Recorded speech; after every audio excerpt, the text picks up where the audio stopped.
Wish special पर, तो सभी लोग क्लास में फटाफट से लाइव आ जाएं और एक बार इस क्लास को दमदार तरीके से शेयर कर दीजिए। सुबह की आज की क्लास सुबह 6:30 पर आपकी पर डे चलती है और ये क्लास आपके प्रत्येक प्रतियोगी परीक्षाओं के लिए महत्वपूर्ण है। तो आप सभी से रिक्वेस्ट है जल्द से जल्द लाइव आएं और एक बार कमेंट करके कंफर्म करें आप सभी अपनी उपस्थिति, ताकि हम क्लास को स्टार्ट कर सकें। जैसा कि कल ही हमने आपसे बोला था कि आपकी क्लास जो कि पिछले 1 दिन या 2 दिन से शायद थोड़ी सी विलंब में स्टार्ट हो रही थी और वो कुछ इशू था, तो इसलिए हमने आज पहले ही आकर ये सारी प्रॉब्लम क्लियर करते हुए आपकी क्लास को अपने एज यूजुअल टाइम पर स्टार्ट किया है। ठीक है, सभी लोग फटाफट से लाइव आ जाएंगे। फटाफट गुड मॉर्निंग आप सभी को, ऋचा, रोहित, सचिन, नितेश, अशोक, कोमल, सचिन, सभी को गुड मॉर्निंग। बिल्कुल सभी को गुड मॉर्निंग। और आज अब आपस में कोई भी पर्सनल चैट नहीं करेगा, सभी लोग ध्यान रखेंगे। ये क्लास सुबह सुबह की आपकी ही जो है दैनिक दिनचर्या को ऊर्जावान बनाने के लिए स्टार्ट की जाती है और आपसे उम्मीद यही है कि आप भी एकदम तन मन धन सब से पढ़ाई कर रहे हैं। तो बिल्कुल पेपर पेन लेकर एक बार तैयार हो जाइए और फटाफट आइए एक बार सुर्खियों पर नजर डालते हैं। सबसे पहले क्वेश्चन है आप सभी के लिए, जिसमें आप पर बात होगी कि एक ट्रांसपोर्ट फॉर ऑल चैलेंज नामक जो है चैलेंज स्टार्ट किया गया है, यह किसके द्वारा स्टार्ट किया गया है। क्वेश्चन नंबर 2 इज हाल ही में राष्ट्रीय इंटरनेट एक्सचेंज के तहत किसने पहल की शुरुआत की गई। अभी हाल में इंक्लूसिव इंटरनेट इंडेक्स भी आया था, उस पर भी चर्चा एक बार फिर से करेंगे। Question number 3 is just dial के नए ब्रांड एम्बेसडर कौन बने। जस्ट डायल कंपनी के नए ब्रांड एम्बेसडर कौन बने हैं। क्वेश्चन नंबर 4 खंजर नामक युद्धाभ्यास भारत तथा किस देश के बीच में आयोजित होता है।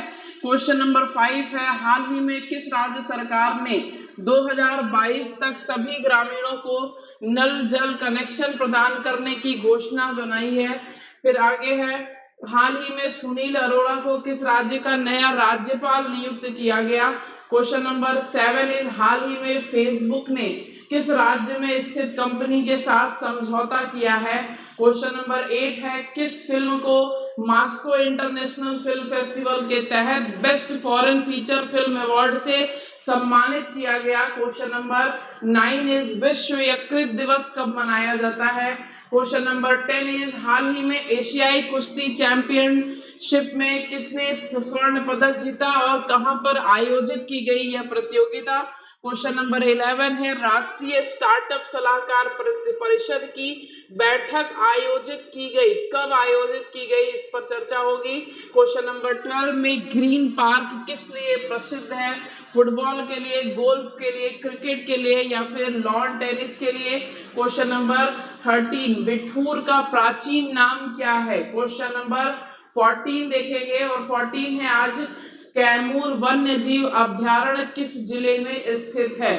तो ये सभी आपके आज के इंपॉर्टेंट सेशन के क्वेश्चन हैं जो आपको डिस्कस करने हैं और आप सभी ध्यान देंगे इस सेशन से निश्चित रूप से प्रश्नों के फंसने की संभावना है। यहाँ पर हर वो क्वेश्चन रखे जाते हैं जो आपके लिए जरूरी हो। तो आपके सभी प्रकार की प्रतियोगी परीक्षाएं, चाहे वो पीसीएस हो, एसआई हो, लेखपाल हो, टेट, सुपर टेट हो, आपका कोई भी परीक्षा हो, आरओ हो, हर एक प्रतियोगी परीक्षाओं में पूछे जाने वाले करंट अफेयर सिर्फ और सिर्फ इसी क्लास से फंसेंगे। तो आप निश्चित रूप से ये क्लास पर प्रतिदिन अपना अटेंड करिए जब तक कि आपकी परीक्षा ना हो जाए। तो बिल्कुल एकदम अपने जो लक्ष्य है उस पर अडिग रहे और लक्ष्य के लिए काम लगातार करते रहे, क्योंकि मेहनत करने वालों को सफलता मिलती है, सिर्फ सपने देखने वालों को सफलता नहीं मिलती है। तो सपने देखें, वेरी गुड, लेकिन सपनों के लिए हमारी रात है, बाकी हम आप पूरे समय क्या कर सकते हैं, मेहनत कर सकते हैं, जो हमारे सफल होने में 99.99% की भागीदारी अदा करता है। ठीक है, तो आई होप सभी तैयार हो गए होंगे आज की क्लास के लिए। तो आइए क्लास को स्टार्ट करेंगे और क्लास स्टार्ट करने से पहले हम आपको बताना चाहेंगे कि आज 20 अप्रैल और आज के दिन क्या विशेष है, ये आप मुझे कमेंट बॉक्स में करके बताएं कि 20 अप्रैल को कौन सा विशेष दिवस मनाया जाता है। तो आपको ये चर्चा परिचर्चा करते रहनी है, आप आगे पर डिस्कस करेंगे। इस क्लास में हम काफ़ी ज़्यादा इंटरेक्ट करते हैं ताकि आपका और हमारा जो कॉम्बिनेशन है ना, कि आप भी कुछ न कुछ हमेशा टाइप करते रहें, कुछ सोचते विचारते रहें, ताकि हमेशा अपने ज्ञान को आप बढ़ाने में सफल रहें। चलिए आइए फर्स्ट नंबर क्वेश्चन से स्टार्ट करेंगे। और आज के सेशन में हम आपको बताने वाले हैं एक शहर के बारे में, यानी आज हम उत्तर प्रदेश राज्य के एक जिले का दर्शन करेंगे। और जिला दर्शन के तहत कौन सा राज्य आज डिस्कस होगा, इस पर हम अंत में बताएंगे कि किस राज्य के बारे में आज हम बात करने वाले हैं। ठीक है, तो चलिए सभी लोग आ चुके होंगे, सभी लोग आ चुके होंगे, बिल्कुल। Very good morning to all of you. एक बार फिर से आप सभी को गुड मॉर्निंग।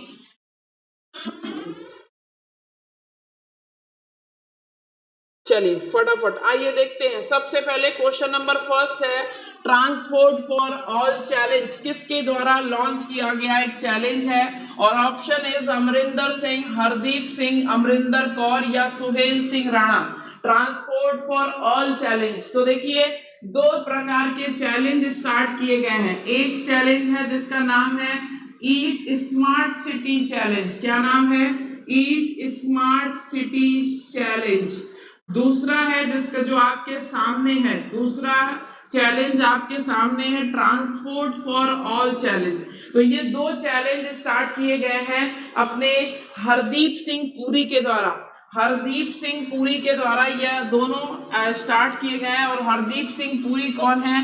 तो आवास एवं शहरी विकास मंत्री हैं राज्य के, ये राज्य मंत्री हैं। और राज्य मंत्री कौन से पद कर, कौन से विभाग के?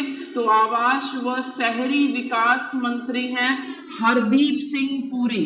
अब आपको ये बात समझ में आ गई होगी कि इन्होंने इस दोनों चैलेंज को स्टार्ट करने के पीछे उद्देश्य क्या रखा है। तो उद्देश्य आप सभी को यहाँ पर विभाग से नाम से क्लियर हो गया कि आवास और शहरी विकास, यानी कि विकास के उद्देश्य से उन्होंने दो चैलेंज स्टार्ट किया। कब स्टार्ट किया? तो ये दोनों ही चैलेंज स्टार्ट किए गए हैं 15 अप्रैल को। ये दोनों ही चैलेंज स्टार्ट किए गए हैं 15 अप्रैल को। और 15 अप्रैल को हरदीप सिंह के द्वारा ये दोनों चैलेंज स्टार्ट करने के पीछे उद्देश्य क्या है? तो पहला चैलेंज देखिएगा, ट्रांसपोर्ट फॉर ऑल, यानी कि सभी के लिए वाहन को सुरक्षित और सही रूप से सभी नियमों का पालन करते हुए चलाने का उद्देश्य यहाँ पर देखा जाएगा। और आगे चलकर जो आप देख रहे हैं, सभी लोग की हाइब्रिड गाड़ियां यूज करें, ज्यादा से ज्यादा लोग हाइब्रिड गाड़ियों की तरफ चले और ज्यादा से ज्यादा लोग इलेक्ट्रिक व्हीकल का प्रयोग करें, ताकि आने वाले समय में हम प्रदूषण के स्तर को कम कर सके। तो प्रदूषण के स्तर को कम करने के उद्देश्य से, इलेक्ट्रिक वाहनों को बढ़ावा देने के उद्देश्य से, हाइब्रिड टेक्नोलॉजी वाली जो है गाड़ियों को बढ़ावा देने के उद्देश्य से ये वाला चैलेंज स्टार्ट किया गया। अब दूसरा है ईट स्मार्ट सिटी चैलेंज, यानी वो स्मार्ट सिटी जो आने वाले समय में स्मार्ट बनने वाली है या वर्तमान समय में स्मार्ट सिटी में काउंट की जाती है। उन स्मार्ट सिटी में रहने वाले लोगों पर क्या प्रभाव पड़ेगा भोजन का, और उनको सही भोजन क्या करने चाहिए, इन सभी चीजों के लिए ये चैलेंज स्टार्ट किया गया है, जिसका नाम है ईट स्मार्ट सिटीज। यानी कि पहली चीज, दो नाम क्लियर हो गए, स्मार्ट सिटी और ईट के साथ भी स्मार्ट लगा है, यानी कि स्वस्थ भोजन खाएं और स्वस्थ जो है जो सुरक्षित और स्वच्छ विकसित शहर में निवास करें। ईट स्मार्ट सिटी चैलेंज। ठीक, तो ये दोनों आपके उद्देश्य जो लॉन्च किए गए हैं आपकी किसके द्वारा? हरदीप सिंह पुरी के द्वारा, जो कि आवास एवं शहरी विकास मामलों के राज्य मंत्री हैं। ठीक है, क्लियर हो गया सभी को? अच्छा, ईट स्मार्ट सिटी चैलेंज जो है ना, इसको स्टार्ट करने के पीछे सहयोग किसका है? तो आप सभी जानते हैं हमारे विश्व स्तर पर एक संस्था है जो कि फूड सेफ्टी के लिए काम करती है। फूड सेफ्टी के लिए काम करने वाली फसाई नामक संस्था, जो कि किसी भी स्वस्थ फूड पर इसका लोगो बना होता है ताकि आपको बताया जा सके कि इसमें किसी भी प्रकार की मिलावट नहीं है। तो फसाई नामक संस्था के सहयोग से ईट स्मार्ट सिटी चैलेंज स्टार्ट किया गया है। और ये फसाई संस्था कई प्रकार के जो है अलग अलग योजनाएं बनाती रहती है, जैसे हाल ही में इन्होंने एक और बनाया था, ईट मैजिक बॉक्स। ईट मैजिक बॉक्स, ये इनकी स्कीम है, ये सिर्फ और सिर्फ फसाई की स्कीम की बात हो रही है। ईट मैजिक बॉक्स, इसके अंतर्गत, मैजिक बॉक्स के अंतर्गत क्या होगा, तो इस प्लान के तहत जितने भी सरकारी स्कूलों में मिड डे मील का भोजन प्रदान किया जाता है, उन मिड डे मील के भोजन में सही गुणवत्ता, सही क्वालिटी, सही रेशियो क्या होना चाहिए, प्रोटीन, विटामिन, मिनरल्स, इन सभी चीजों का ये कौन बताएगा, तो फसाई का ये प्लान आपको इन चीजों को बताने में मदद करेगा कि एक स्वस्थ व्यक्ति या एक स्वस्थ छात्र छात्रा को किस प्रकार का भोजन ग्रहण करना चाहिए। तो यहाँ पर प्लान का नाम क्या है, ईट मैजिक बॉक्स, ठीक है।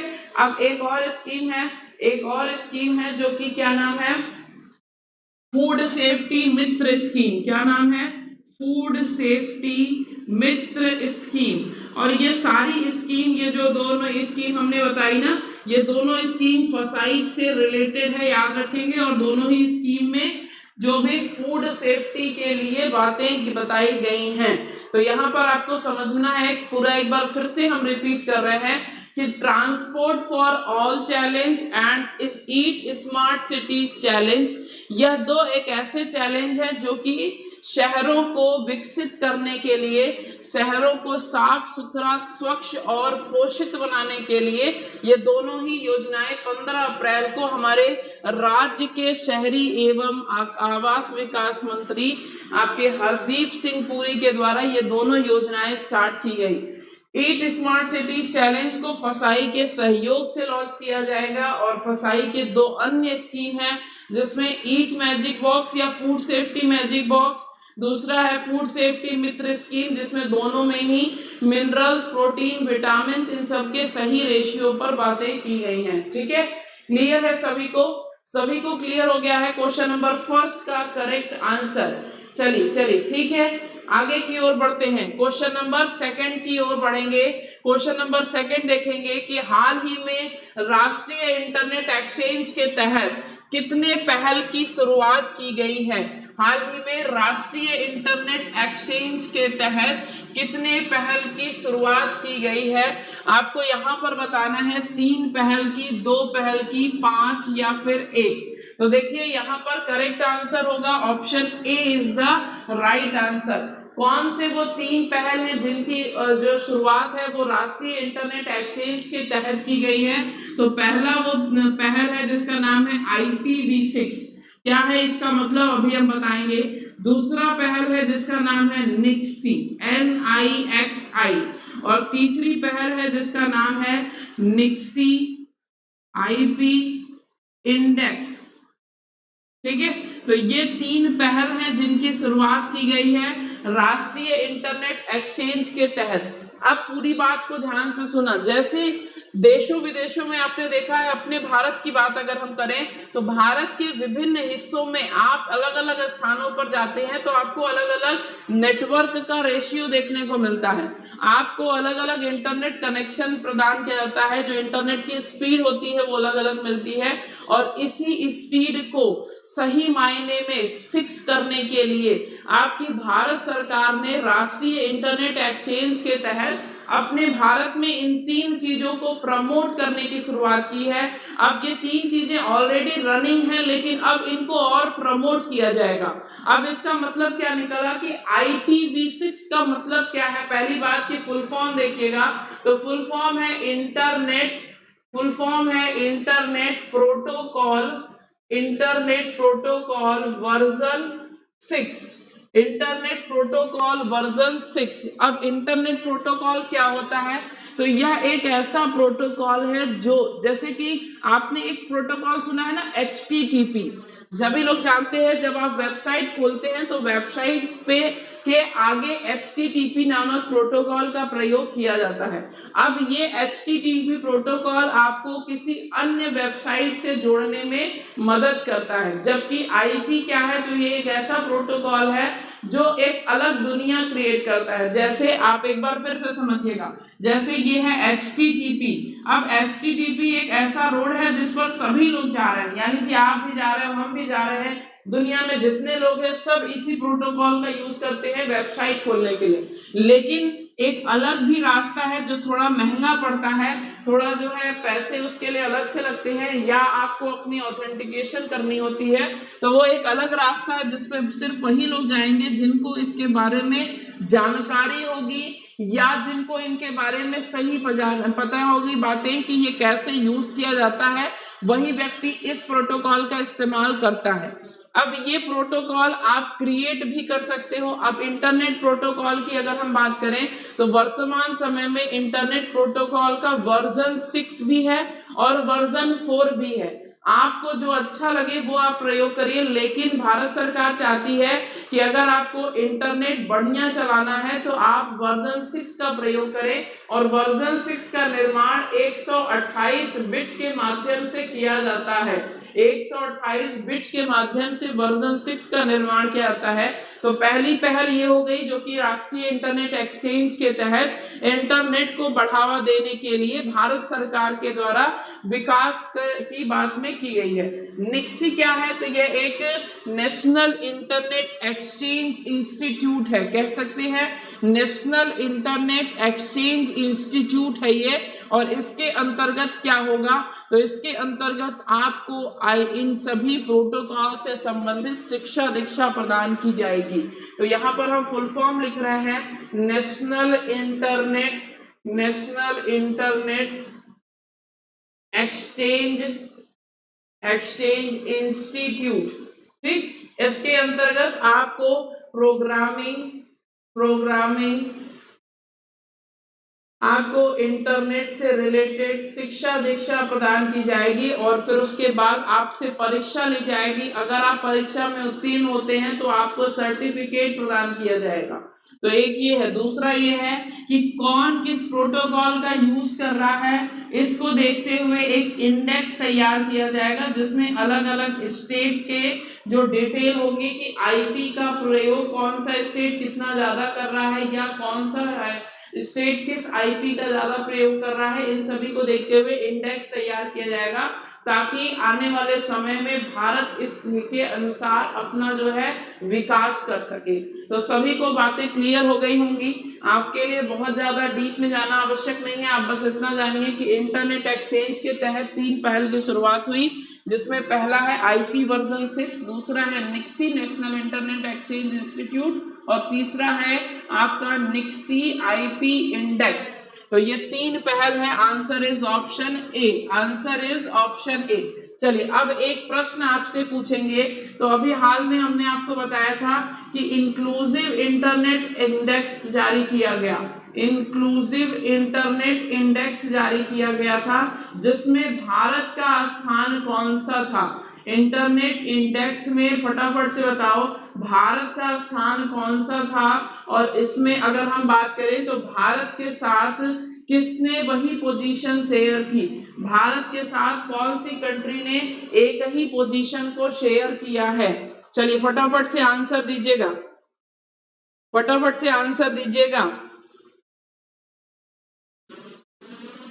National internet exchange institute. चलिए फटाफट से आंसर दीजिएगा। बिल्कुल सही, शबीना खान, विमल चौहान, अनीता, सभी आंसर दे रहे हैं 49। Very good. अच्छा, इतने सारे लोग लाइव आ चुके हो बट आप आंसर नहीं देते हो, तो प्रयास करिए सभी को। मेहनत करोगे तभी लक्ष्य मिलेगा, मेहनत करोगे तभी जुनून आएगा। और आपको हमने बताया है कि लक्ष्य को हासिल करने के लिए आपको समझदार नहीं, आपको क्या बनना पड़ेगा? पागल। तो इसके लिए आप तैयार रहे। इंक्लूसिव इंटरनेट इंडेक्स के तहत भारत और थाईलैंड एक ही पोजीशन पर हैं, और इनकी पोजीशन की अगर हम बात करें तो इनकी पोजीशन है 49। क्या है इनकी पोजीशन? 49। नंबर 1 पोजीशन पर कौन था? तो नंबर 1 पोजीशन पे था स्वीडन। नंबर 1 पोजीशन पे स्वीडन, नंबर 2 पोजीशन पे यूएस, और नंबर 3 पोजीशन पे स्पेन। तो ये सारे वो कंट्रियां हैं जो कि इंटरनेट के प्रयोग में सर्वाधिक अग्रणी हैं। अगर हम बात करें तो आने वाले वर्ष में बोला गया है कि 2025 तक भारत में इंटरनेट यूजर की संख्या लगभग 10 बिलियन पहुंच जाएगी। 10 बिलियन यानी कि भारत सर्वाधिक इंटरनेट प्रयोग करने वालों में शुमार हो सकता है। ठीक है, चलिए क्लियर है सभी को? सभी को क्वेश्चन नंबर 2 क्लियर हो गया होगा आई होप। आइए अगले प्रश्न की ओर बढ़ें। 2 प्रश्न थोड़ा ऐसे प्रश्न थे जो आपके लिए बिल्कुल नए और बिल्कुल नए शब्द आपके सामने आए हैं। आइए क्वेश्चन नंबर 3 है जस्ट डायल, जिसको जानते हैं आप एक तरीके का ऐसा सर्वर है जिसके थ्रू आप गूगल की तरह ही सभी इंफॉर्मेशन प्राप्त कर सकते हैं। यानी कि किसी भी व्यक्ति का, किसी भी संस्था का, किसी भी स्थान का अगर आपको कांटेक्ट नंबर चाहिए तो सभी डिटेल आपको प्रोवाइड करेगा जस्ट डायल। तो जस्ट डायल आपका एक टोल फ्री नंबर है जिस पर आप बात करेंगे हम कि जस्ट डायल कंपनी ने अपना नया ब्रांड एम्बेसडर किसे बनाया है? रणवीर कपूर को, विराट कोहली को, रणवीर सिंह को या फिर अक्षय कुमार को? हाल ही में जस्ट डायल कंपनी के नए ब्रांड एम्बेसडर के रूप में किसे नियुक्त किया गया है? चलिए फटाफट से आंसर देंगे, क्या होगा इस प्रश्न का सही जवाब? फटाफट से आंसर दीजिएगा। आंसर आ रहे हैं अक्षय कुमार, रणवीर सिंह। ऑप्शन डी वाले लोग ज्यादा हैं, ऑप्शन सी वाले लोग ज्यादा हैं। चलिए फटाफट से देखेंगे ऑप्शन सी। वेरी गुड, चलिए option C is the right answer. Option C is the right answer. Ranveer Singh को बनाया गया है किसका? जस्ट डायल का ब्रांड एम्बेसडर। ठीक है, चलिए देखिएगा कुछ और इम्पोर्टेंट हम आपको बता दें तो फिट इंडिया मूवमेंट का ब्रांड एम्बेसडर किसे बनाया गया है? फिट इंडिया मूवमेंट का ब्रांड एम्बेसडर किसे बनाया गया है? तो यहाँ पर आप आंसर जानते हैं कौन है? कुलदीप खांडू। क्या नाम है? कुलदीप खांडू नाम है इनका, और इनको बनाया गया है फिट इंडिया मूवमेंट का ब्रांड एम्बेसडर, यानी स्वस्थ भारत का ब्रांड एम्बेसडर। आप सभी जानते हैं इस लॉकडाउन में ना सबने अपनी सेहत के साथ काफी ज्यादा कॉम्प्रोमाइज किया है। आरोग्य सेतु ऐप जिसका इस कोविड-19 में बहुत ही महत्वपूर्ण रोल रहा, तो आरोग्य सेतु नामक ऐप को प्रमोट करने के लिए अजय देवगन को ब्रांड एम्बेसडर बनाया गया। अजय देवगन को ब्रांड एम्बेसडर बनाया गया आरोग्य सेतु नामक ऐप का। आरोग्य सेतु नामक ऐप का ब्रांड एम्बेसडर आपके अजय देवगन। ठीक, अतुल्य भारत का ब्रांड एम्बेसडर, अतुल्य भारत का ब्रांड एम्बेसडर किसे बनाया गया? तो अतुल्य भारत का ब्रांड एम्बेसडर बनाया गया है नरेंद्र मोदी को। किसे? नरेंद्र मोदी को बनाया गया है अतुल्य भारत का ब्रांड एम्बेसडर। निर्मल भारत अभियान का ब्रांड एम्बेसडर किसे बनाया गया? निर्मल भारत अभियान का ब्रांड एम्बेसडर किसे बनाया गया? तो यहाँ पर correct answer is Vidya Balan. Correct answer is Vidya Balan को बनाया गया निर्मल भारत अभियान का ब्रांड एम्बेसडर। निर्मल भारत अभियान का ब्रांड एम्बेसडर। चलो अब आप एक क्वेश्चन का जवाब दीजिएगा तुरंत। इस क्वेश्चन का जवाब आप देंगे बट तुरंत देंगे। Make in India, make in India, स्वदेशी को का विकास करो, स्वदेश में बनाई गई चीजों को विकसित करने के लिए, यानी कि मेक इन इंडिया प्रोजेक्ट के तहत किसे बनाया गया है ब्रांड एम्बेसडर, और ज्यादा से ज्यादा लोगों को प्रमोट किया जाए कि वह स्वदेशी अपनाए। तो फटाफट से एक आंसर आप दे दीजिए। स्वदेशी मेक इन इंडिया नामक प्रोजेक्ट का ब्रांड एम्बेसडर किसे बनाया गया है? जस्ट डायल रणवीर सिंह, अतुल्य भारत नरेंद्र मोदी। फिर आपका है यहाँ पर फिट इंडिया मूवमेंट, तो यहाँ पर आंसर कुलदीप खांडू। फिर आरोग्य सेतु अजय देवगन, निर्मल भारत अभियान विद्या बालन। ये सभी वो ब्रांड एम्बेसडर हैं जो आपकी केंद्र सरकार द्वारा नियुक्त किए गए हैं। तो याद रखेंगे इन सभी ब्रांड एम्बेसडर को। हालांकि अभी रिसेंट में जो भी नए ब्रांड एम्बेसडर बने हैं उनको हमने आपसे अपडेट कर दिया है। तो आप लोगों को बस ये सारी सिस्टम से चलना है और निश्चित रूप से आपको ये सारी चीजें आगे आने वाले एग्जाम में काम देंगी। चलिए आंसर आ रहे हैं स्वामी रामदेव, नरेंद्र मोदी, स्वामी रामदेव, सतीश तिवारी, अमिताभ बच्चन, नीतीश भैया, अच्छा रीचा, भाई आप पर्सनल चैट न करिए। चलिए फटाफट से देखिए, मेक इन इंडिया का रामदेव बाबा रामदेव सभी कह रहे हैं बाबा रामदेव नहीं। देखिए यहाँ पर करेक्ट आंसर होगा पीरूजा खम्बट्टा। क्या नाम होगा? पीरूजा खम्बट्टा इनका नाम है, जो कि नई ब्रांड एम्बेसडर बनाई गई है मेक इन इंडिया के तहत। तो आपने किसी ने भी ये नाम नहीं बोला था, सभी ध्यान देंगे। पीरूजा खम्बट्टा को बनाया गया है मेक इन इंडिया का ब्रांड एम्बेसडर। चलिए आगे बढ़ते हैं अगले प्रश्न की तरफ। क्वेश्चन नंबर 4 इज खंजर नामक युद्धाभ्यास भारत और किस देश के बीच आयोजित किया जाता है? हाल ही में आयोजित हुआ खंजर नामक युद्धाभ्यास भारत किस देश के साथ आयोजित करता है? अब पूरी चीज एक एक करके ध्यान से सुन लीजिएगा कि 2011 में पहली बार यह युद्धाभ्यास आयोजित किया गया। 2011 में पहली बार ये युद्धाभ्यास आयोजित किया गया, लेकिन वर्तमान समय में 2021 में इसका 8th एडिशन आयोजित किया जा रहा है। आप सोच रहे होंगे कि 2011 से अभी तक 8 ही कैसे हुआ, क्योंकि 2011 के बाद ये 2015 में आयोजित हुआ और फिर 2015 के बाद 2018 में आयोजित हुआ। तो 2011 के बाद 15, 15 के बाद 16, 17, 18, 19 इस तरह से आयोजित हो रहा है। यानी कि इस वर्ष खंजर नामक युद्धाभ्यास का 8वां संस्करण है, जो कि 2 सप्ताह का युद्धाभ्यास है। और ध्यान रखेंगे ये कहां पर आयोजित हो रहा है, तो स्थान का नाम हम आपको बताने से पहले आपको उस देश का नाम बताएंगे जिसके साथ मिलकर यह भारत युद्धाभ्यास कर रहा है। तो answer B is the right answer, Kyrgyzstan. Bharat Kyrgyzstan के साथ मिलकर यह युद्धाभ्यास कर रहा है। और इस युद्धाभ्यास का उद्देश्य क्या है? तो उद्देश्य है आतंकवाद को समाप्त करना। उद्देश्य क्या है? तो उद्देश्य है आतंकवाद को समाप्त करना। ठीक है, आतंकवाद को समाप्त करना। अब आगे देखते हैं कि अगर हम बात करें कहां पर आयोजित हुआ, तो इसका आयोजन स्थल देखिएगा। इसका आयोजन स्थल कहां पर है? किर्गिस्तान की राजधानी बिश्केक में इसका आयोजन किया जा रहा है। किर्गिस्तान की राजधानी बिश्केक में यहाँ पर इसका आयोजन किया जा रहा है। ठीक है, क्लियर? सभी को समझ में आ गया है ये सारी बातें। अब अगर हम आपसे प्रश्न पूछना चाहेंगे कि आप मुझे ये आंसर दो कि अभी हाल में एक आयोजन हुआ था युद्धाभ्यास का आयोजन हुआ था जिसका नाम है शांतिरो अग्रसेना। क्या नाम है? शांतिरो अग्रसेना। तो ये बताओ आप कि यह युद्धाभ्यास भारत ने किस देश के साथ किया था?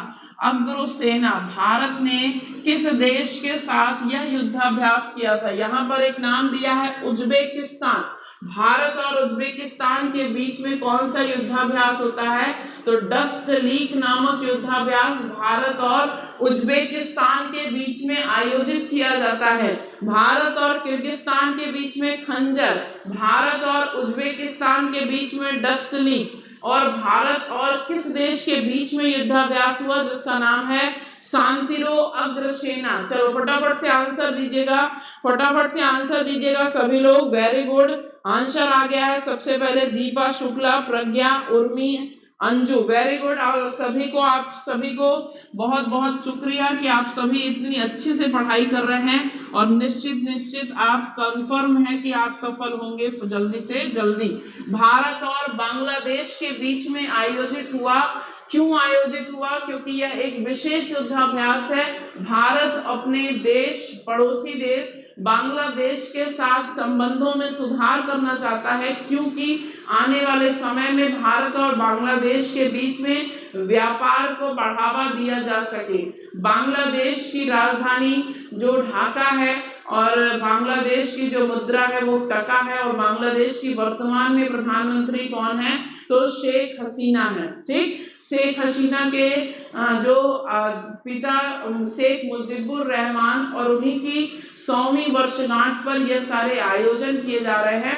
तो ये आप सभी लोग याद रखेंगे, शांतिरो अग्रसेना भारत और बांग्लादेश के बीच में आयोजित होने वाला एक युद्धाभ्यास है। ठीक है, चलिए क्लियर है सभी को। अगले प्रश्न की ओर बढ़ते हैं, क्वेश्चन नंबर 5। क्वेश्चन नंबर 5 देखते हैं।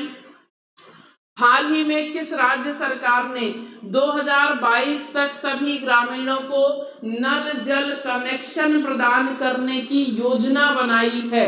तो कौन सी ऐसी राज्य सरकार है जिसने यह घोषित कर दिया कि हम आने वाले अगले वर्ष यानी 2022 तक सभी ग्राम में, सभी गांवों में, हर एक व्यक्तियों के घरों तक नल जल यानी कि नल के माध्यम से जल का कनेक्शन पहुंचाने की परियोजना रखते हैं? तो ऑप्शन ए है राजस्थान, ऑप्शन बी है महाराष्ट्र, ऑप्शन सी है Madhya Pradesh and option D है इनमें से कोई नहीं।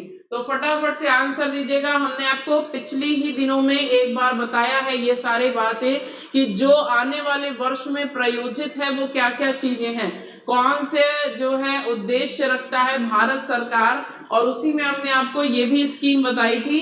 तो फटाफट से आंसर आने शुरू हो गए हैं। Very good. जितने लोग कह रहे हैं कि ऑप्शन ए है वो ध्यान रखेंगे, यहाँ पर राजस्थान नहीं होगा, यहाँ पर करेक्ट आंसर होगा मध्य प्रदेश। Very good. जितने लोगों ने कहा ना मध्य प्रदेश, वो सभी क्या है, सही हैं। मध्य प्रदेश राज्य की सरकार, मध्य प्रदेश राज्य की सरकार का क्या नाम है? शिवराज सिंह चौहान। शिवराज सिंह चौहान। और शिवराज सिंह चौहान ने ही यह घोषित किया है कि हम आने वाले वर्ष 2022 तक सभी गांवों में प्रत्येक ग्रामीणों के पास नल के माध्यम से, ग्रामीणों के पास नल के माध्यम से जल को पहुंचाएंगे। नल के माध्यम से जल को पहुंचाने का लक्ष्य रखा है आपके शिवराज सिंह चौहान ने। ठीक है, क्लियर सभी को क्लियर हो गया। चलिए अब आप हमें कमेंट बॉक्स में कमेंट करेंगे question number 1 of the day. Question number 1 of the day है और क्वेश्चन नंबर 1 ये है आज का आपके लिए होमवर्क क्वेश्चन, जिसमें आप मुझे बताएंगे कि भारत सरकार का यह उद्देश्य कब तक का है।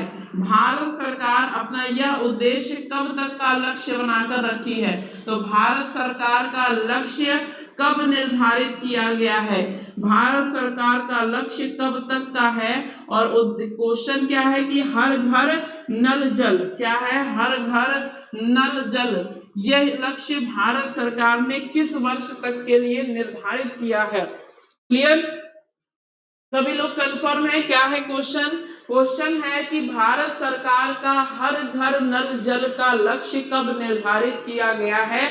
बाकी आपको ये बात समझ में आ गई कि मध्य प्रदेश सरकार ने अभी अपने राज्य के लिए पर्सनली यह डेडिकेट किया कि हम 2022 तक अपना ये टास्क पूरा कर लेंगे।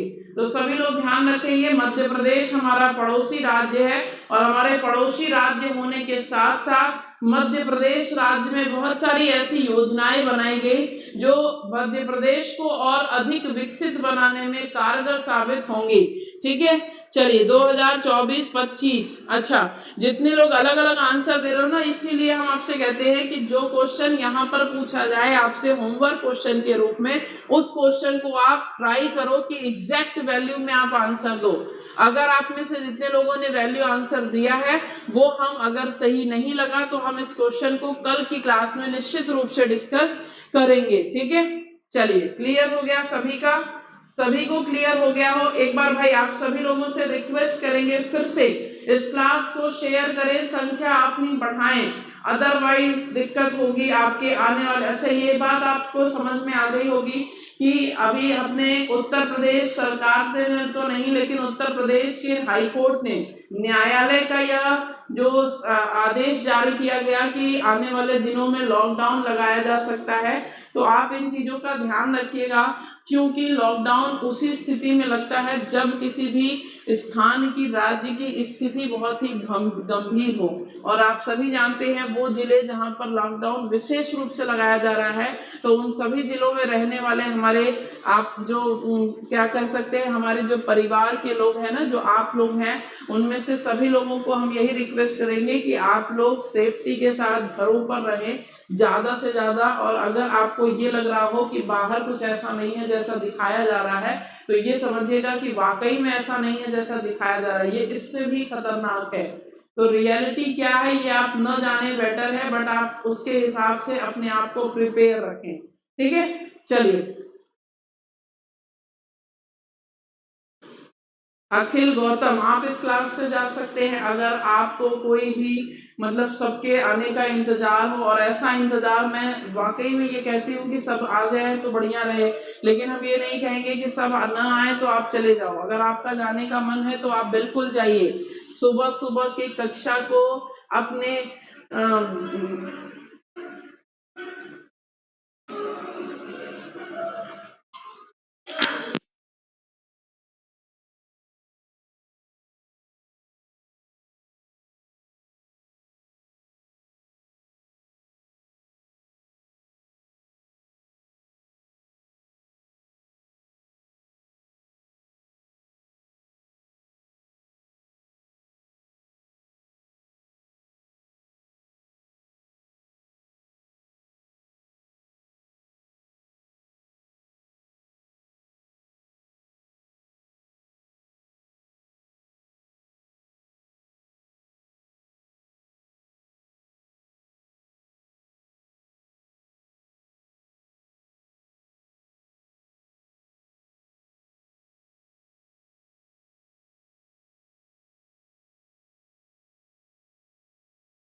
चलिए आ गई है वॉइस लगता है।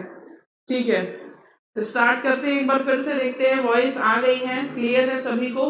सभी को वॉइस आ गई है? चलिए आइए फटाफट से देखते हैं एक बार फिर से। हम आपको वो चीजें बता दें जो हमने अभी तक बोर्ड पर लिखी हैं। देखिएगा, यहाँ पर बात हो रही है सुनील अरोड़ा की, और सुनील अरोड़ा को राज्य का नया मुख्य चुनाव आयुक्त इनको इनके स्थान पर नया मुख्य चुनाव आयुक्त नियुक्त किया गया सुशील चंद्रा को। और सुशील चंद्रा का स्थान सुशील चंद्रा ने किसका स्थान लिया है? तो सुनील अरोड़ा का स्थान लिया है। ठीक है, और सुशील चंद्रा हमारे वर्तमान में 24वें चुनाव आयुक्त बनाए गए हैं। अब यहाँ पर प्रश्न है कि सुनील अरोड़ा को किस राज्य का नया राज्यपाल बनाया गया है? तो किस राज्य की बात करें तो यहाँ पर करेक्ट आंसर होगा ऑप्शन ए। यहाँ पर करेक्ट आंसर होगा ऑप्शन ए, गोवा राज्य का नया राज्यपाल नियुक्त किया गया है सुनील अरोड़ा को। क्लियर है? अब यहाँ पर आप देखेंगे कि गोवा के अंदर राज्यपाल की नियुक्ति करता कौन है? तो राज्यपाल की नियुक्ति राष्ट्रपति करता है। राज्यपाल की नियुक्ति राष्ट्रपति करता है। अब आप यहाँ पर आंसर ध्यान से सुनिएगा कि गोवा में वर्तमान समय में राज्यपाल कौन था? तो वर्तमान में राज्यपाल थे भगत सिंह कोश्यारी। क्या नाम है इनका? भगत सिंह कोश्यारी।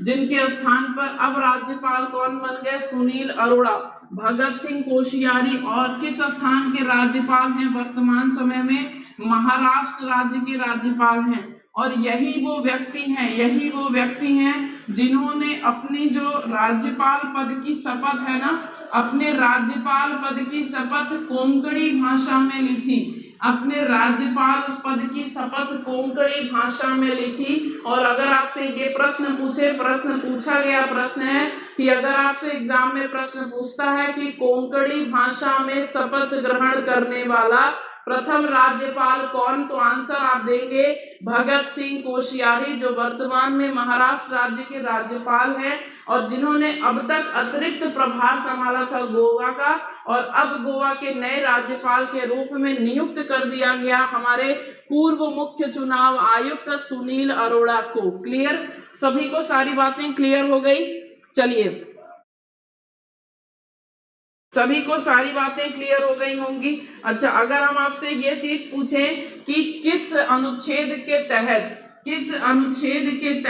ये निर्धारित किया गया है कि हर राज्य में एक राज्यपाल होना चाहिए, हर राज्य का एक राज्यपाल होना चाहिए, किस अनुच्छेद के तहत ये निर्धारित किया गया है? चलिए, अब आप आंसर दीजिएगा। आपके लिए ही यह प्रश्न है, अनुच्छेद बताएंगे कि किस अनुच्छेद के तहत यह निर्धारित है कि हर राज्य का एक राज्यपाल होना चाहिए। और अगर हम राज्यपाल के न्यूनतम आयु की बात करें, राज्यपाल के न्यूनतम आयु की बात करें, मिनिमम एज की बात करें, तो राज्यपाल बनने के लिए मिनिमम एज होनी चाहिए 35 वर्ष।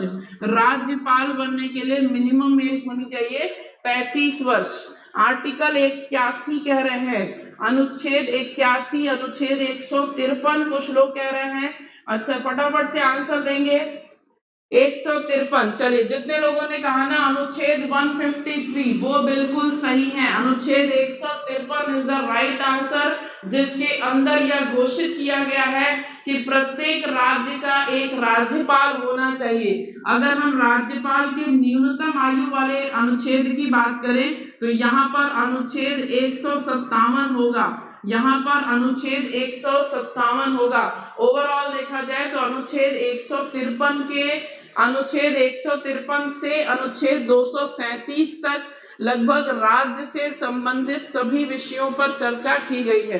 तो अनुच्छेद 153 से 237 तक राज्य से संबंधित सारे विषयों पर चर्चा हुई है। क्लियर? सभी लोगों को क्लियर हो गया है? क्वेश्चन नंबर 6 का करेक्ट आंसर है option A, Goa is the right answer. चलिए, आप आगे बढ़ेंगे अगले क्वेश्चन की ओर। वैसे भी इनको इनके पद से छुट्टी मिल गई, अब ये जाएंगे गोवा में जाएंगे और बीच पर बैठकर क्या करेंगे? राज्य को संभालेंगे। तो आइए अगला प्रश्न देखते हैं, क्वेश्चन नंबर 7। देखिएगा, हाल ही में फेसबुक ने किस कंपनी के साथ समझौता करा ताकि वह किसी एक राज्य में अपना अक्षय ऊर्जा प्रोजेक्ट स्थापित कर सके, और यह ऊर्जा प्रोजेक्ट यूटिलाइज किस में किया जाएगा? तो आने वाले वर्षों में डेटा का संचलन, डेटा को कलेक्ट करने में फेसबुक इस ऊर्जा का प्रयोग करेगा। आने वाले समय में डेटा को जो कलेक्ट करने में फेसबुक इस ऊर्जा का प्रयोग करेगा। ठीक है, चलिए, क्लियर है सभी को? फटाफट से आप बताएंगे what is the correct answer कि फेसबुक ने कौन से राज्य में अक्षय ऊर्जा प्रोजेक्ट स्थापित करने के लिए किस कंपनी के साथ समझौता किया है। क्या होगा इस प्रश्न का सही जवाब? आंसर दीजिएगा। क्वेश्चन नंबर 7 आप सभी के सामने है। तो देखिएगा, यहाँ पर करेक्ट आंसर हो जाएगा कर्नाटक। यहाँ पर करेक्ट आंसर हो जाएगा कर्नाटक। कर्नाटक में फेसबुक 32 ऊर्जा मेगावाट का नवीनीकरण जो है प्रोजेक्ट स्थापित करने जा रहा है। नवीनीकरण अक्षय ऊर्जा प्रोजेक्ट स्थापित करने जा रहा है।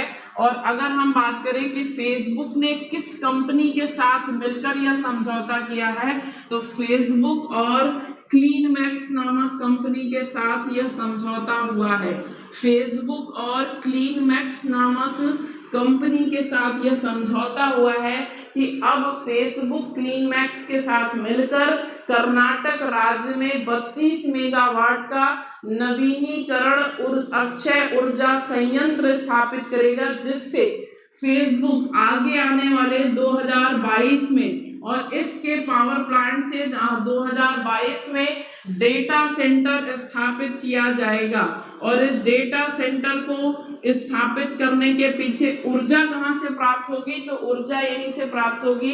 और आप सब जानते हैं डेटा सेंटर का मतलब क्या निकला कि फेसबुक डेटा कलेक्ट करने के लिए एक लोकल सेंटर बनाने जा रहा है। और कहां पर बनाने जा रहा है, तो आप कहेंगे कर्नाटक में बनाने जा रहा है लोकल सेंटर। ठीक है, क्लियर सभी को।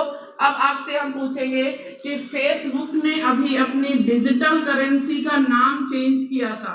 फेसबुक ने अभी अपनी हाल में डिजिटल करेंसी का नाम चेंज करके क्या कर दिया, नाम बदलकर क्या नया नाम रखा है। अब आप आंसर दोगे, जितने लोगों को पता है फटाफट आंसर दीजिएगा कि फेसबुक ने अपनी डिजिटल करेंसी का नाम परिवर्तित करके क्या कर दिया।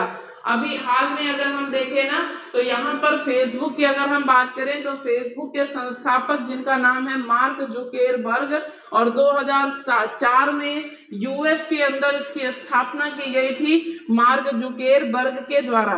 डायम नाम है, बिल्कुल सही, करेक्ट आंसर आ चुका है, करेक्ट आंसर आ चुका है, करेक्ट आंसर इज डायम, बिल्कुल सही। डिजिटल करेंसी का नाम है, डिजिटल करेंसी का नाम है डायम, याद रखिएगा।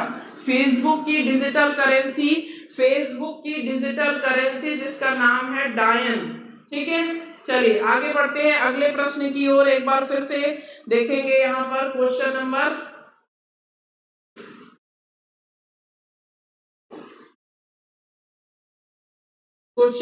8। क्वेश्चन नंबर 8, किस फिल्म को मॉस्को इंटरनेशनल फिल्म के तहत best foreign feature award film का पुरस्कार मिला है। बेस्ट फॉरेन फीचर अवार्ड का पुरस्कार कौन सी मूवी को मिला है? पुगल्या, नोमैडलैंड, असुरन या छिछोरे। कौन सी फिल्म को मॉस्को इंटरनेशनल फिल्म के तहत बेस्ट फीचर फिल्म का अवार्ड दिया गया? और मॉस्को किस देश की राजधानी है? रूस की। मॉस्को किस देश की राजधानी है? रूस की राजधानी है। और मॉस्को इंटरनेशनल फिल्म यानी कि रूस में आयोजित होने वाले इस फिल्म फेस्टिवल का आयोजन जो कि आने वाले 22 से लेकर 29 अप्रैल 2021 को आयोजित होगा। लेकिन इसके अंदर पुरस्कार दिए जाने वाले फिल्मों का नाम घोषित हो चुका है। और आपको इंपॉर्टेंट नाम याद रखना है कि बेस्ट फॉरेन फीचर फिल्म यानी कि बेस्ट विदेशी फिल्म जिसने रूस के मॉस्को में जाकर अवार्ड जीतने में अपना नाम सर्वप्रथम रख लिया। और यह कौन सी फिल्म है? तो यहाँ पर करेक्ट आंसर होगा पुगल्या। और ध्यान रखिएगा, पुगल्या कौन सी भाषा पर आधारित फिल्म है? तो यह एक मराठी फिल्म है। यह एक मराठी फिल्म है पुगल्या, जिसने रूस के मॉस्को इंटरनेशनल फिल्म फेस्टिवल के तहत बेस्ट फॉरेन फीचर फिल्म का अवार्ड जीतना है। अब आने वाले 22 से 29 अप्रैल के दिन में इनको यह पुरस्कार प्रदान किया जाएगा। ठीक है, क्लियर है सभी को? सभी को क्लियर हो गया। अगर हम इसके डायरेक्टर की बात कर लेते हैं, पुगल्या फिल्म के निर्देशक की बात कर लेते हैं, तो पुगल्या फिल्म के निर्देशक का नाम है विनोद। पुगल्या फिल्म के निर्देशक का नाम है Vinod Sam Peter. Vinod Sam Peter. ठीक है, चलिए क्लियर। नोमैडलैंड की अगर हम बात करें तो नोमैडलैंड को बेस्ट फिल्म का पुरस्कार मिला था कौन से फिल्म फेस्टिवल में? तो बाफ्टा फिल्म महोत्सव के अंतर्गत, बाफ्टा फिल्म फेस्टिवल के अंतर्गत आपके नोमैडलैंड नामक मूवी को बेस्ट फिल्म का पुरस्कार प्रदान किया गया था। असुरन की बात करें तो असुरन वो पिक्चर है जो कि राष्ट्रीय फिल्म समारोह में आपको याद आनी चाहिए। छिछोरे की बात हम पहले कर लेते हैं, तो यहाँ पर राष्ट्रीय फिल्म पुरस्कार, राष्ट्रीय फिल्म पुरस्कार या नेशनल फिल्म अवार्ड की बात हम कर रहे हैं। राष्ट्रीय फिल्म पुरस्कार के तहत सर्वश्रेष्ठ फिल्म, सर्वश्रेष्ठ फिल्म छिछोरे, सर्वश्रेष्ठ फिल्म छिछोरे। ठीक, अभी हम इसको एक बार फिर से रिपीट करते हैं। राष्ट्रीय फिल्म पुरस्कार सर्वश्रेष्ठ अभिनेता, सर्वश्रेष्ठ अभिनेता कौन? तो सर्वश्रेष्ठ अभिनेता में नाम दो याद रखने हैं, कौन कौन से? मनोज बाजपेयी, मनोज बाजपेयी, और दूसरा नाम धनुष का, दूसरा नाम कौन सा? धनुष। और धनुष वही है जिनकी मूवी कौन सी है? असुरन, जिनकी मूवी है असुरन। अगर हम सर्वश्रेष्ठ अभिनेत्री की बात करें, सर्वश्रेष्ठ अभिनेत्री की बात करें तो सर्वश्रेष्ठ अभिनेत्री कौन है? कंगना रनौत, सर्वश्रेष्ठ अभिनेत्री कंगना रनौत। ठीक है, तो ये सारे डेटा आपको याद रखने हैं। कई सारे फिल्म फेस्टिवल का हाल के दिन में जो है नाम आया है, तो उन सभी फेस्टिवल में कौन सा अवार्ड किसने जीता है, आप बिल्कुल मन में एकदम अपनी चीजों को बैठा लीजिए। ठीक है, चलिए सभी लोग फटाफट से बताएंगे। यहाँ पर बताए गए आंसर आपको क्लियर हैं। अब मुझे एक प्रश्न का जवाब आपसे चाहिए। प्रश्न है हमारा कि अगर हम आपसे राष्ट्रीय फिल्म पुरस्कार की बात करें तो मनोज बाजपेयी को कौन सी फिल्म के लिए यह पुरस्कार दिया गया है? मनोज बाजपेयी को किस फिल्म के लिए यह पुरस्कार से नवाजा गया है? जबकि कंगना रनौत का आप जानते हैं इनकी फिल्म पंगा, मणिकर्णिका, इन सभी फिल्मों के लिए सर्वश्रेष्ठ अभिनेत्री कंगना रनौत, सर्वश्रेष्ठ अभिनेता धनुष असुरन मूवी, और मनोज बाजपेयी का आप मुझे फिल्म का नाम बताएंगे। चलिए फटाफट से आंसर दीजिएगा, क्या होगा इस प्रश्न का सही जवाब?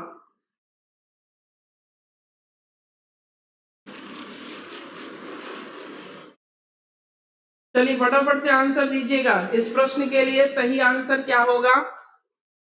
भोसले, धनुष को असुरन,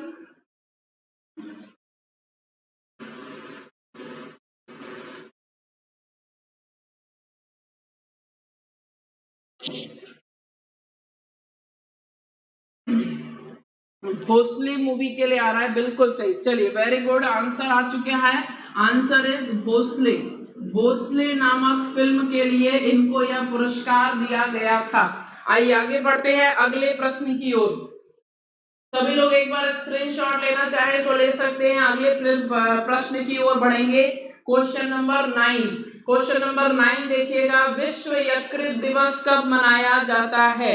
विश्व यकृत दिवस कब मनाया जाता है? Option A 18 April, option B 19 April, option C 17 April, या ऑप्शन डी 22 अप्रैल। कब मनाया जाता है विश्व यकृत दिवस? World liver day. लीवर एक ऐसा ऑर्गन है हमारी बॉडी का जो कि ब्रेन के बाद दूसरा सबसे इंपॉर्टेंट पार्ट माना जाता है। तो सेकेंड लार्जेस्ट ऑर्गन है और सेकेंड इंपॉर्टेंट ऑर्गन भी है। सेकेंड लार्जेस्ट ऑर्गन है जिसका नाम है क्या? लीवर। तो यहाँ पर ध्यान रखेंगे, लीवर एक ऐसा पार्ट है ना जो हमारे शरीर के महत्वपूर्ण क्रियाओं में हिस्सा लेता है। हम भोजन ग्रहण करते हैं और भोजन ग्रहण करने के पश्चात पाचन करने की प्रक्रिया, उस भोजन से जो आपके अपशिष्ट पदार्थ हैं उनको अलग करने की प्रक्रिया कौन करता है? तो लीवर करता है। इसीलिए आपने देखा है कि अगर कभी किसी को लीवर संबंधित समस्या होती है तो उसको लिक्विड ज्यादा खाने पर जोर दिया जाता है ताकि पचाने का कार्य न करना पड़े, और पचाने के पश्चात अपशिष्ट पदार्थ न बन पाएंगे तो आगे जो है आपके शरीर में कई सारी समस्याएं जो है उत्पन्न हो सकती हैं। तो विश्व यकृत दिवस कब मनाया जाता है? यहाँ पर ऑप्शंस दिए हुए हैं 18, 19, 17, 22। कल हमने आपसे ये प्रश्न भी लिया था कि आप मुझे कमेंट करके बताइए कि 19 अप्रैल को क्या खास है। जैसे हमने आपसे स्टार्टिंग में पूछा आज कि 20 अप्रैल को आज के दिन को क्या विशेष दिन के रूप में मनाते हैं, लेकिन आप में से किसी ने भी जवाब अभी तक नहीं दिया है। तो देखिए यहाँ पर करेक्ट आंसर होगा 19 अप्रैल। ठीक है, 19 अप्रैल। अब लीवर के जितने भी इंपॉर्टेंट काम है वो सुन लीजिएगा कि लीवर का काम है रक्त का थक्का जमाने में मदद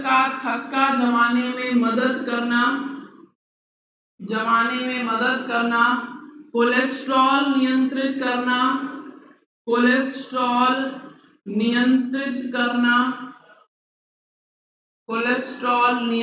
करना, अपशिष्ट पदार्थों को विभाजित करना, अपशिष्ट पदार्थों को अलग करना, ये सारे काम हैं। लीवर से संबंधित एक महत्वपूर्ण बीमारी है जिसका नाम आप सुनिएगा हेपेटाइटिस। और हेपेटाइटिस में भी कई सारी तरह की हैं, जैसे hepatitis A, hepatitis B, hepatitis C, ये सारी बीमारियां हैं यकृत से संबंधित। और इस बीमारी में होता क्या है, तो लीवर में सूजन आती है। हेपेटाइटिस ए बी सी, इसमें लीवर में सूजन आती है और यह भी एक यकृत से संबंधित बीमारी है। सभी लोग याद रखेंगे 19 अप्रैल को मनाया जाता है विश्व यकृत दिवस। 9 का option B is the right answer. Option B is the right answer. आइए अगले प्रश्न की ओर बढ़ते हैं, क्वेश्चन नंबर 10 की ओर बढ़ते हैं। हाल ही में एशियाई कुश्ती चैंपियनशिप कहां आयोजित की गई? हाल ही में एशियाई कुश्ती चैंपियनशिप कहां आयोजित की गई?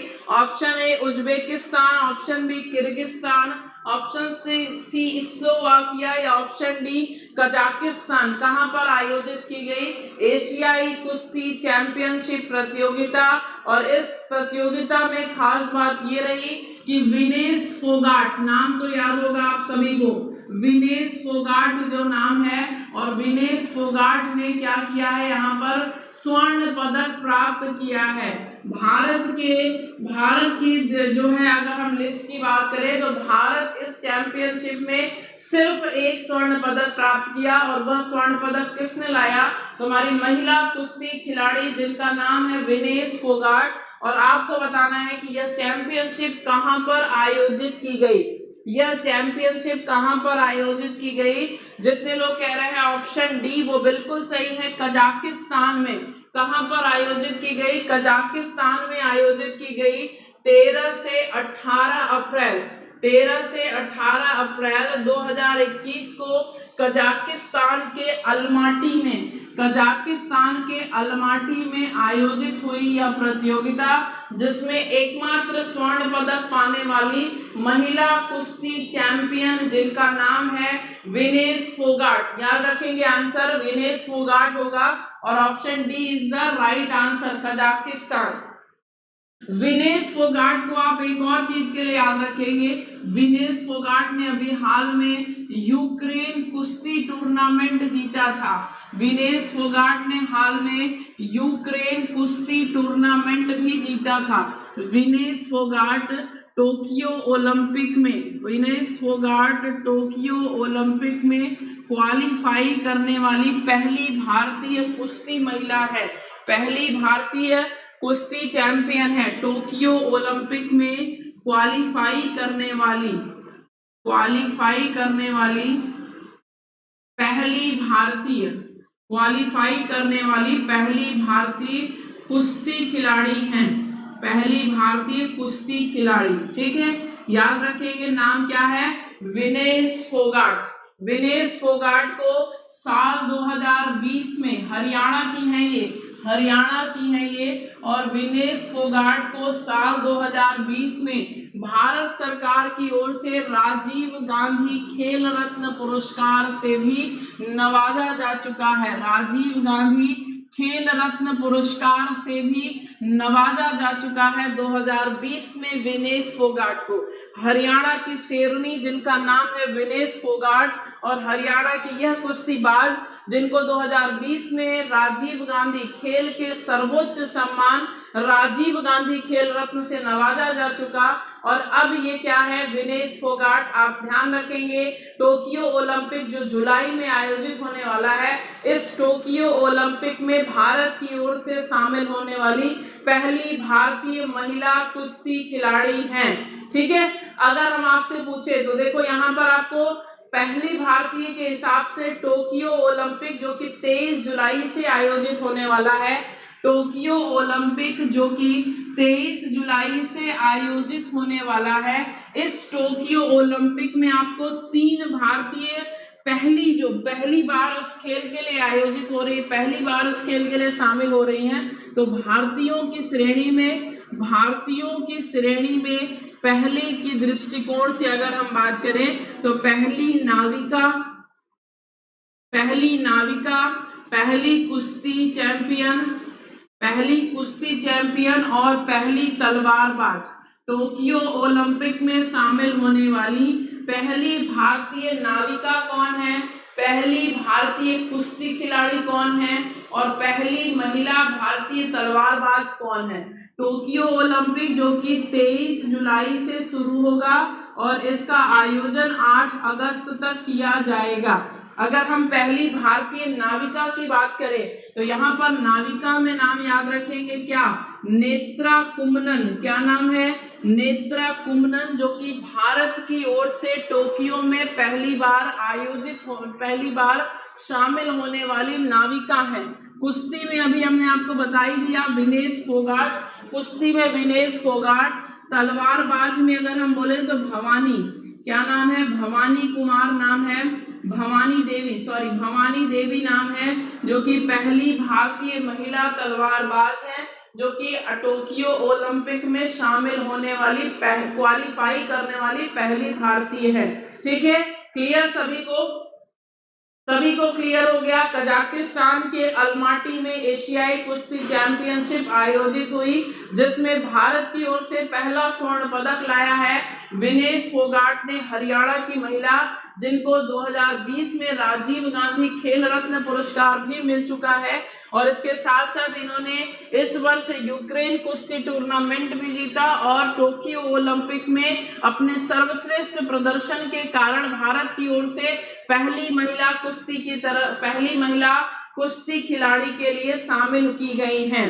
ठीक है, चलिए, बिल्कुल सही जवाब अंजू यादव ने कह भी दिया है, नाविका है नेत्रा कुम्मनन और तलवारबाज है भवानी देवी। Very good. ठीक है, चलिए, बिल्कुल सही आंसर।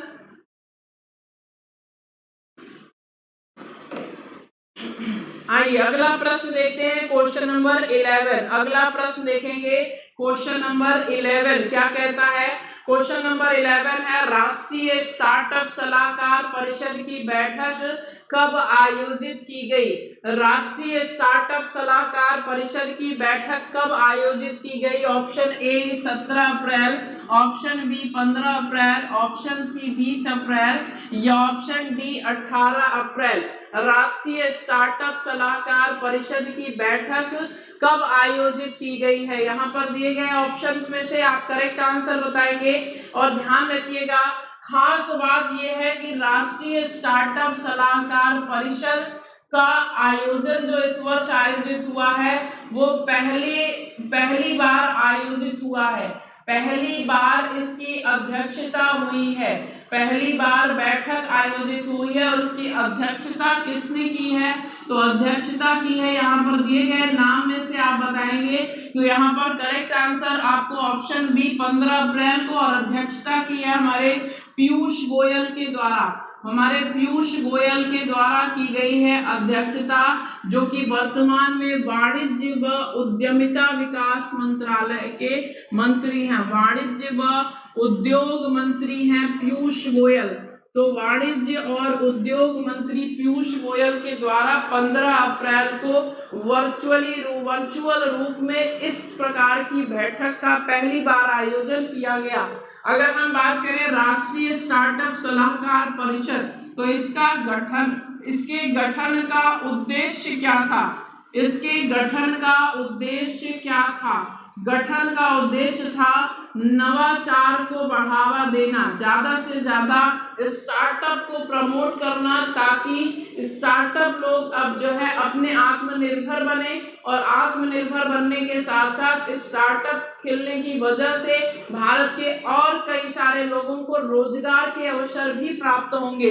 तो नवाचार को बढ़ावा देने के उद्देश्य से इसका गठन किया गया, राष्ट्रीय स्टार्टअप सलाहकार परिषद का गठन किया गया। यहाँ पर करेक्ट आंसर होगा option B is the right answer. 15 April हो जाएगा इस क्वेश्चन का सही जवाब। सभी लोग बताएंगे क्लियर है?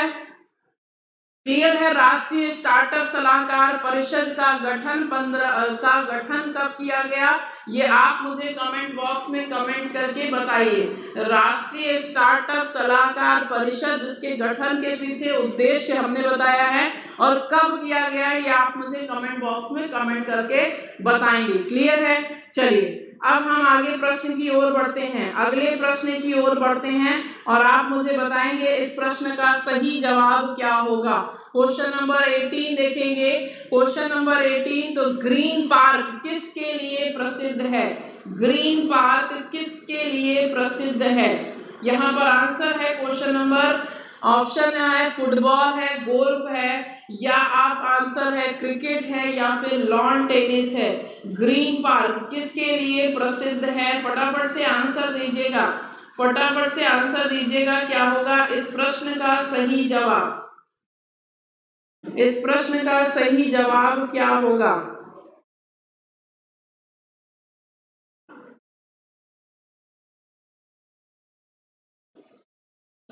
ग्रीन पार्क किसके लिए प्रसिद्ध है?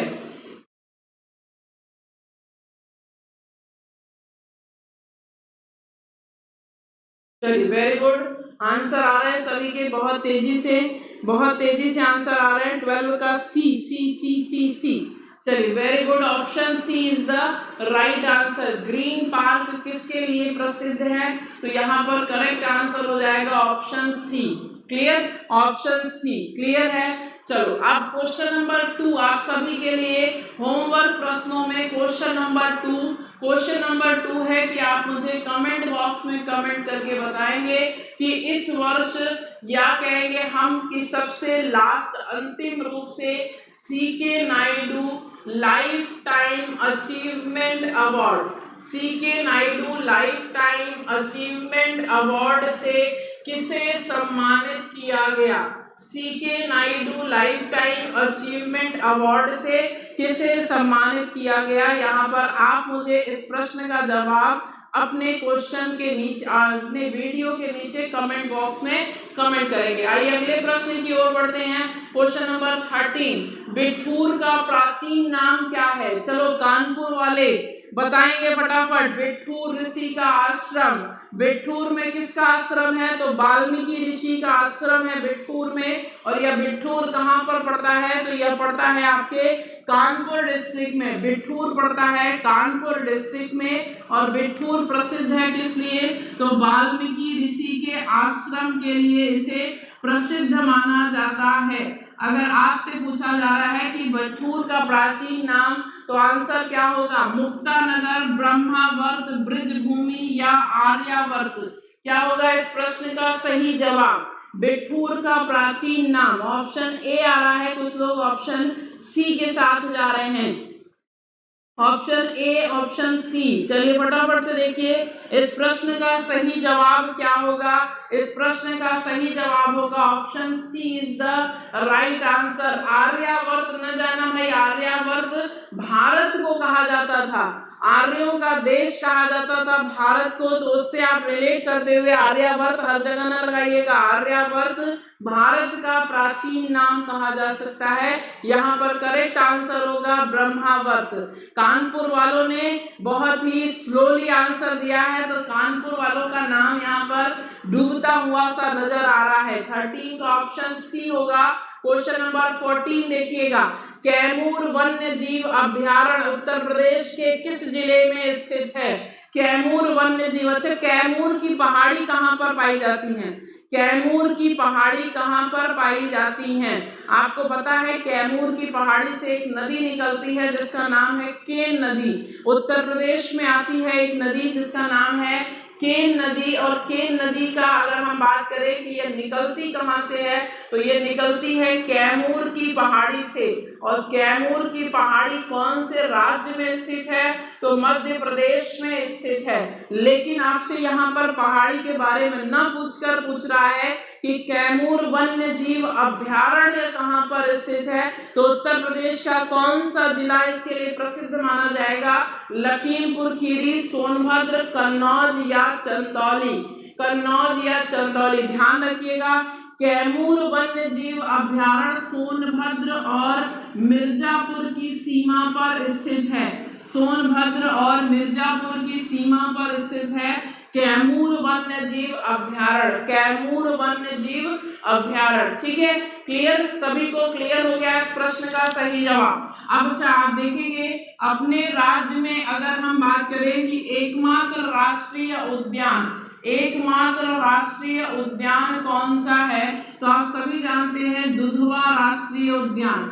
दुधवा राष्ट्रीय उद्यान हमारे उत्तर प्रदेश राज्य का एकमात्र राष्ट्रीय उद्यान है जो कि स्थित है कहाँ पर? लखीमपुर खीरी में। कहाँ पर स्थित है? लखीमपुर खीरी में, ठीक है। क्लियर सभी को? चंदौली में क्या है? चंद्रप्रभा वन्य जीव अभयारण्य। चंदौली में स्थित है चंद्रप्रभा वन्य जीव अभयारण्य, ठीक। अपने उत्तर प्रदेश का पहला वन्य जीव अभयारण्य है जिसका नाम है चंद्रप्रभा वन्य जीव अभयारण्य। तो चंद्र से चंदौली और चंद्र से चंद्रप्रभा। कन्नौज में कौन सा पक्षी विहार, कौन सा वन्य जीव अभयारण्य है?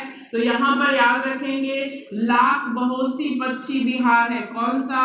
लाख बहोसी। लाख बहोसी पक्षी विहार स्थित है कन्नौज डिस्ट्रिक्ट में। लाख बहोसी पक्षी विहार स्थित है कन्नौज डिस्ट्रिक्ट में, ठीक है। लाख बहोसी कन्नौज डिस्ट्रिक्ट। चंदौली में चंद्रप्रभा वन्य जीव, सोनभद्र और मिर्जापुर में कैमूर वन्य जीव अभयारण्य, लखीमपुर खीरी में एकमात्र राष्ट्रीय उद्यान जिसका नाम है दुधवा राष्ट्रीय उद्यान, जिसका कौन से जिले में पड़ता है? तो ये है आपका लखीमपुर खीरी में, ठीक है। लखीमपुर खीरी में। चलिए अब आप कमेंट करके मुझे बताएंगे, कमेंट बॉक्स में मुझे कमेंट करिए फटाफट जितने लोगों को इस प्रश्न का जवाब पता है। उत्तर प्रदेश राज्य का पहला पक्षी विहार कौन सा है? उत्तर प्रदेश राज्य का पहला पक्षी विहार कौन सा है? कमेंट बॉक्स में कमेंट करिए फास्ट, बहुत तेजी के साथ आंसर आने चाहिए, बिल्कुल बहुत ही स्पीड के साथ आंसर दीजिएगा। राज्य का पहला पक्षी विहार कौन सा है? बिल्कुल अर्पिता दुबे कन्नौज को इत्र नगरी के नाम से भी जानते हैं।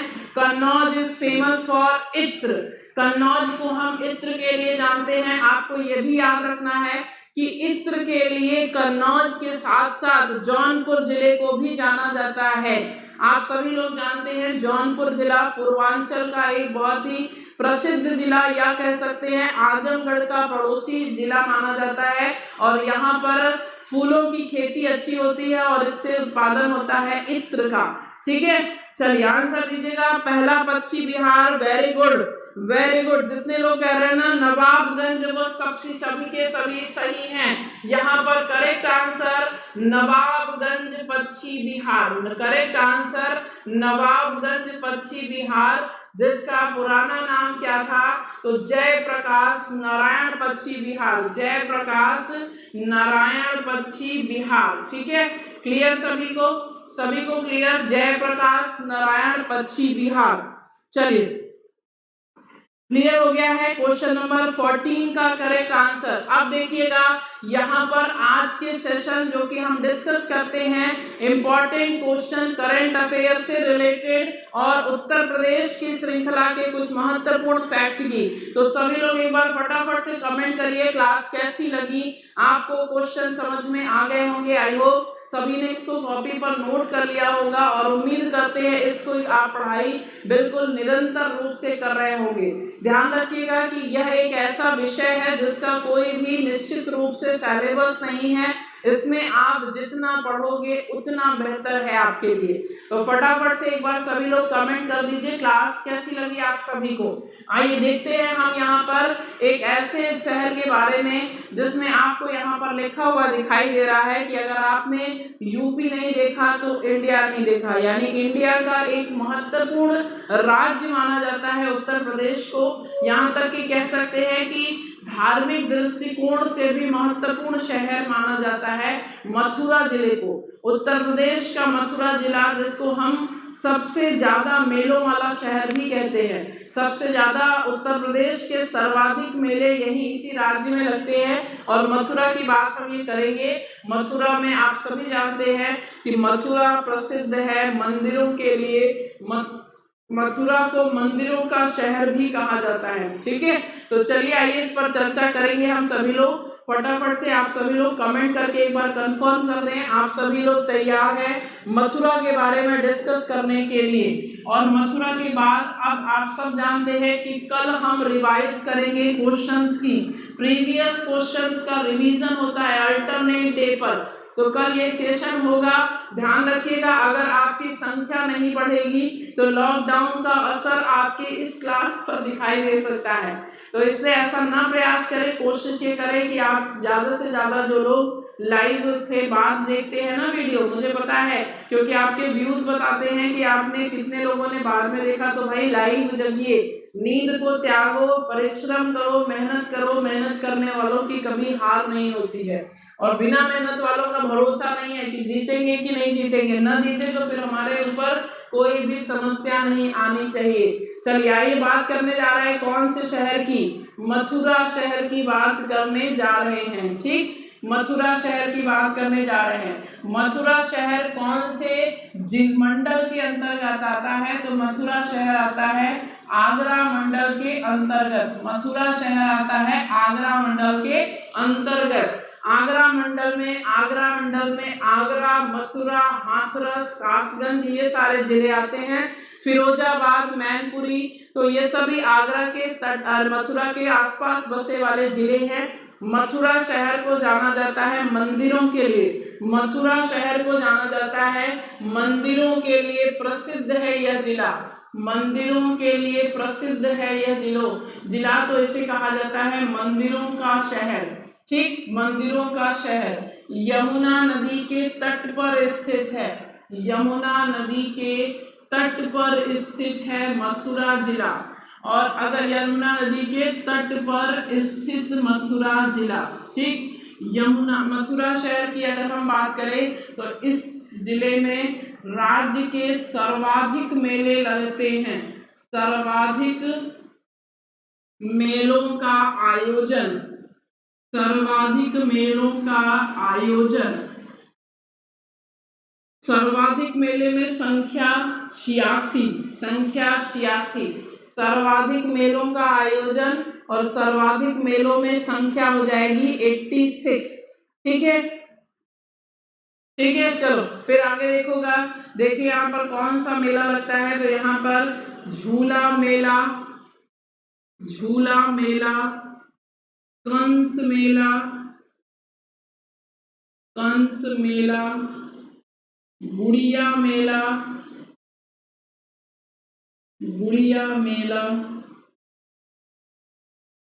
ध्रुपद मेला।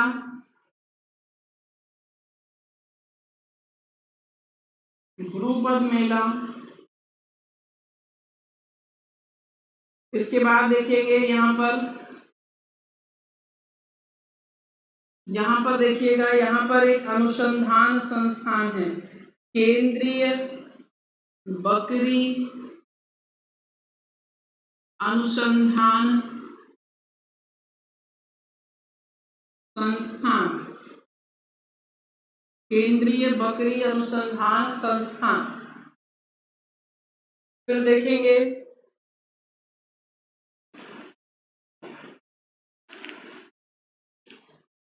केंद्रीय बकरी अनुसंधान संस्थान के बाद न्यूनतम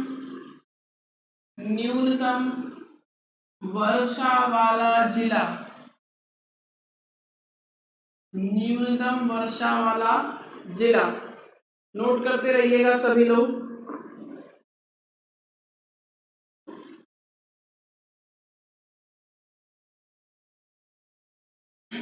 न्यूनतम वर्षा वाला जिला।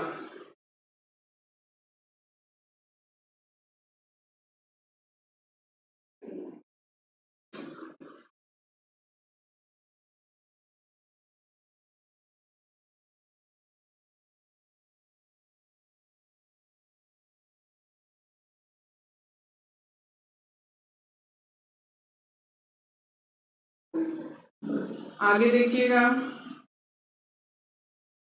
द्वारकाधीश मंदिर, द्वारिकाधीश मंदिर, बांके बिहारी मंदिर,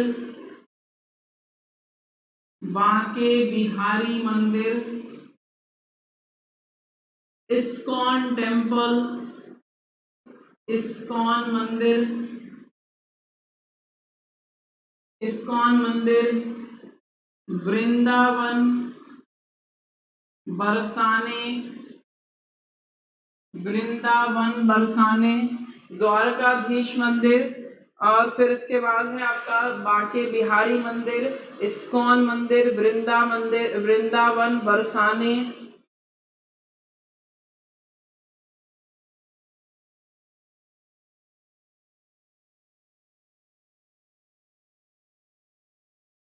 चलिए देखिए, मदन मोहन मंदिर, मदन मोहन मंदिर, राधा रानी मंदिर, राधा रानी मंदिर, प्रेम मंदिर, प्रेम मंदिर इत्यादि, प्रेम मंदिर इत्यादि। द्वारकाधीश, बांके बिहारी, इस्कॉन टेम्पल, वृंदावन बरसाने, मदन मोहन मंदिर, राधा रानी मंदिर, प्रेम मंदिर इत्यादि। ठीक है, सबसे ज्यादा न्यूनतम वर्षा वाला जिला कहा जाता है इसे। अगर हम इसके अलावा बात करें, इसके अलावा अगर हम बात करें तो इसे मंदिरों का शहर कहा जाता है। यमुना नदी के तट पर स्थित है यह जिला। सर्वाधिक मेलों का आयोजन यहाँ पर होता है। यहाँ पर झूला मेला, कंस मेला, गुड़िया मेला इत्यादि चीजें लगती हैं। इसके अलावा यहाँ पर अगर हम भाषाओं की बात करें, यहाँ पर अगर हम भाषाओं की बात करें तो ये ध्यान रखिएगा, इसे ब्रज भाषा का क्षेत्र कहा जाता है। ब्रज भाषा का क्षेत्र कहा जाता है। गोकुल नगरी के नाम से, गोकुल धाम के नाम से इस शहर को जाना जाता है। गोकुल धाम के नाम से इस शहर को जाना जाता है। ठीक है, क्लियर सभी को क्लियर हो रहा होगा ये सारी बातें। अगर हम इसके अलावा बात करें तो यहाँ पर जनसंख्या के दृष्टिकोण से, जनसंख्या के दृष्टिकोण से अगर हम बात करें तो 2011 की जनगणना के अनुसार, 2011 की जनगणना के अनुसार यहाँ की जनसंख्या 4,41,894 थी। यहाँ की जनसंख्या 4,41,894 यहाँ की जनसंख्या थी। ठीक है, क्लियर सभी को यहाँ तक की बातें क्लियर हो गई होंगी। और एक चीज का ध्यान यहाँ पर और रखिएगा, एक पॉइंट और देखिएगा, यहाँ पर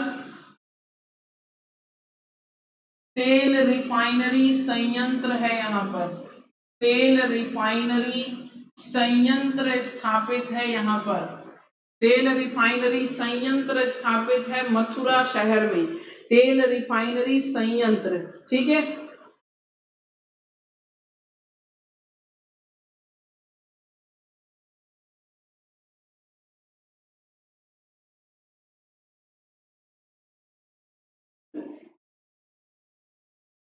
क्लियर है सभी को?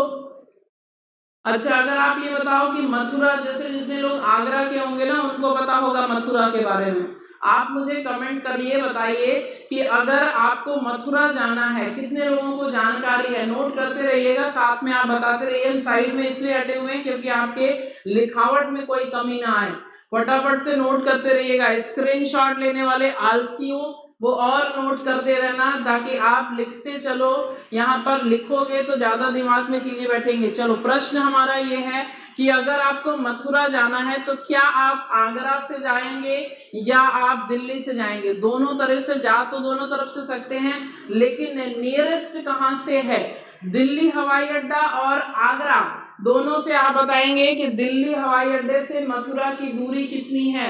हम आपको मथुरा दर्शन करा रहे हैं, तो आप वास्तव में फील करिए कि आप इन सभी स्थानों पर जा रहे हैं, इन सभी चीजों का आनंद उठा रहे हैं। तो ध्यान रखिएगा, यहाँ पर अगर आपको दिल्ली से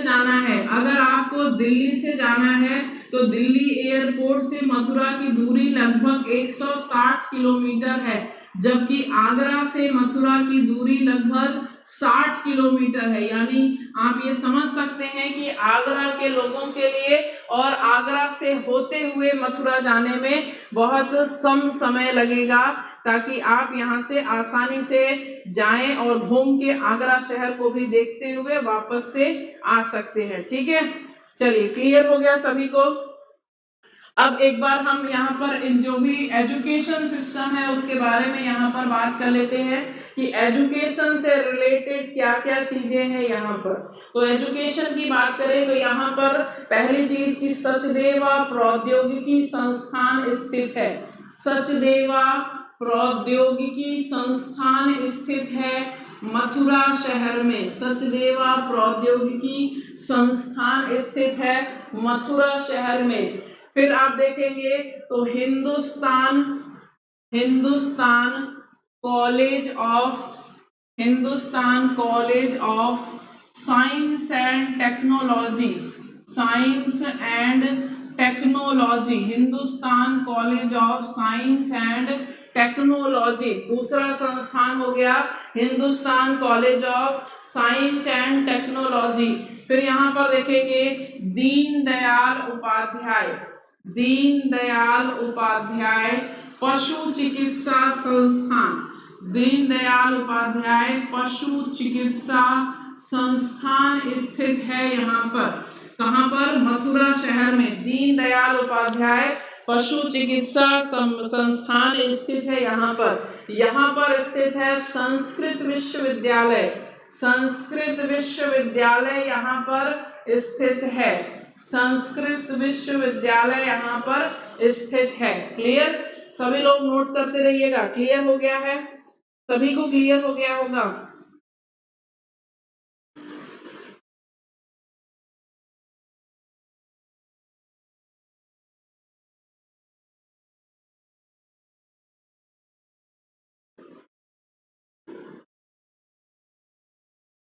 चलिए, ठीक है। यहाँ पर एक पॉइंट देखिएगा,